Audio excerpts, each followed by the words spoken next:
जों दिनै 31 नं सिडली बिजाबनि बाइ इलेक्शननि केन्डिडेटखौ फोसावबाय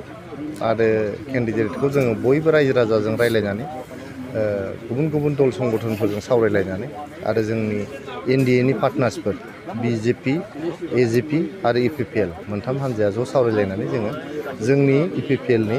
जोबोद सासे गागि दैदेनगिरि जोंनि आगोलाव इपिपिएलनि सेन्ट्रेल कमिटिनि बिथाङा ट्रेजारारमोन आरो आथिखालाव बिथाङा चिरां जिल्ला इपिपिएलनि आफादगिरि आरो मोनसे समाव बिथाङा जोबोद गोख्रों सासे आन्दलनकारिमोन बर'फोरनि आरो जोंनि फरायसा आफादाव बिथाङा निसिमा आन्सलिक कमिटि एबसुनि गोख्रों आफादगिरि गोबां बोसोर बिथाङा आन्दलननि समाव जाबोदों आरो सासे सरकारि अफिसारमोनबो बिथाङा सरकारि अफिसारनिफ्राय बिथाङा आजिरा लानानै 2015 मायथाइयाव निसिमा बिजाबनिफ्राय MCLA दारायनानै देरहानानै सासे MCLAबो जादों बिटिसिनि दा बिथांखौ जोङो दिनै बाइ इलेक्शनावहाय बिथां निर्मल कुमार ब्रह्म